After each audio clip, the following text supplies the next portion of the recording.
Hey everyone, it's Monica, and today I am here on what is currently the second day of December, but by the time you're watching this, probably the third day of December, and that also means it is the third day of Harry Christmas to You. If you are not familiar with Harry Christmas to You, it is a read-a-watch-along-a-thon run by Maureen from over at Maureen Kiwi, and it's basically a month-long celebration of Harry Potter.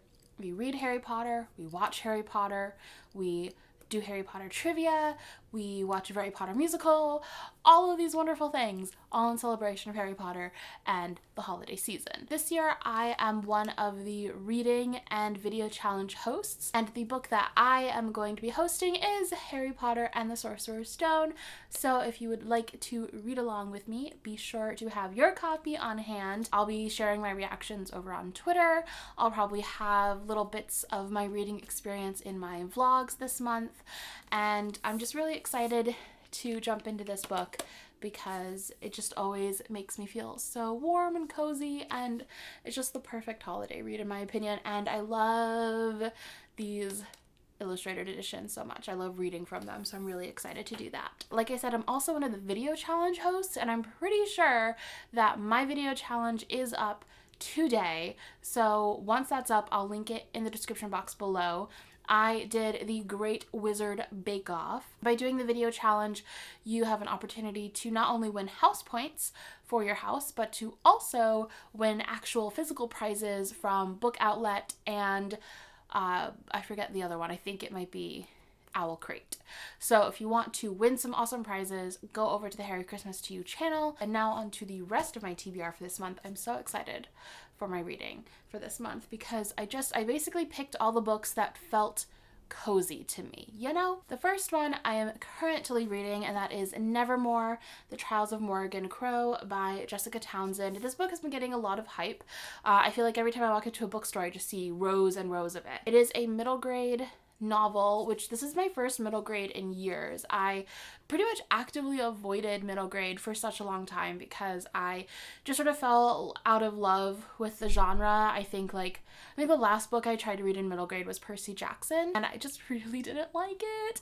So it kind of just turned me off of middle grade for such a long time. And then I picked this one up on a whim because one of my friends told me that she picked it up and really, really loved it, and that it was just like really whimsical and lovely. So that sold me. I went and got it, and it is exactly that. It basically follows this girl, Morgan Crow, who in her world, in her town, people who are born on her birthday are cursed children.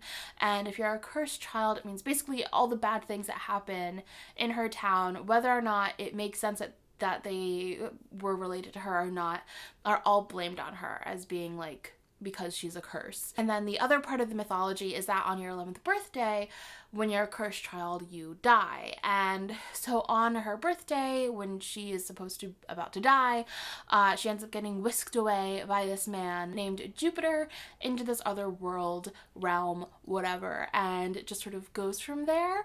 And it's just really magical and whimsical. I love the writing. It's very just fun. Jupiter reminds me so much of the Doctor. I think that's one of the reasons why I really fell in love with this. And I love Morgan because she's kind of like this goth girl almost. She's just great. Yeah, I'm really enjoying this book so far. It's just very fun. So if you're interested in a new middle grade read, this one so far I think is a good pick. The next book that I plan on picking up is Beasts of Extraordinary Circumstance by Ruth Emmy Lang, and this one was sent to me by Book of the Month Club, I think last month or the month before.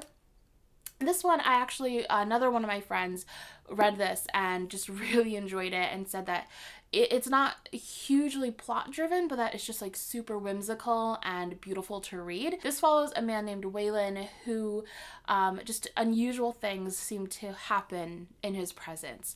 And he has these special abilities to make weird things happen, from freak storms to trees that appear to grow overnight. Waylon's unique abilities are a curiosity at best and at worst a danger to himself and the woman he loves.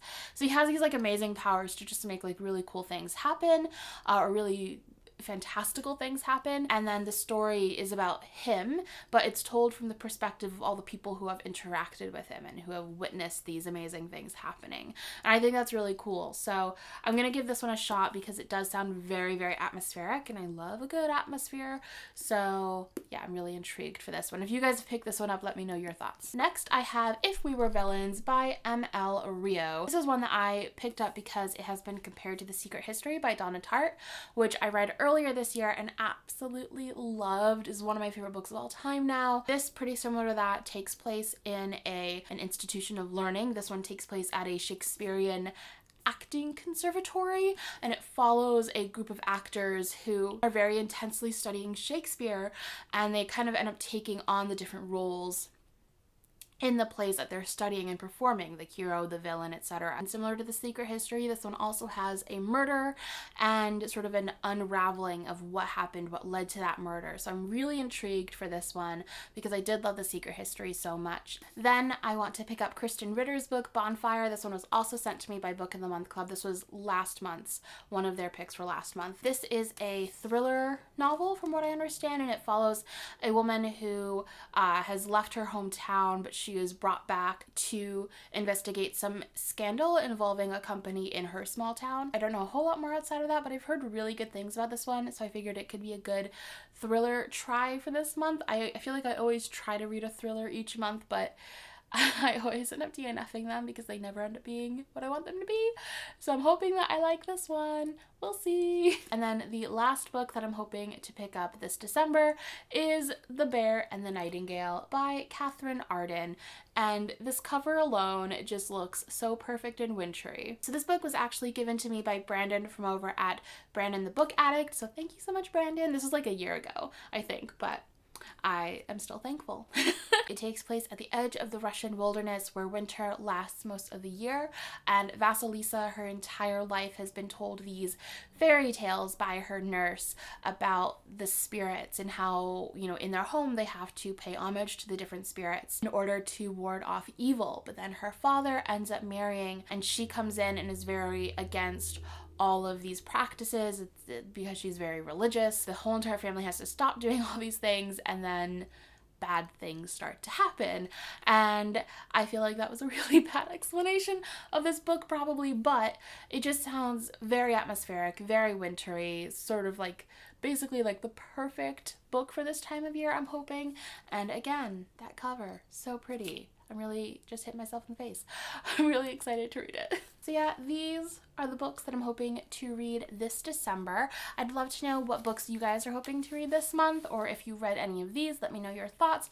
But please no spoilers, and I will talk to y'all next time. Bye!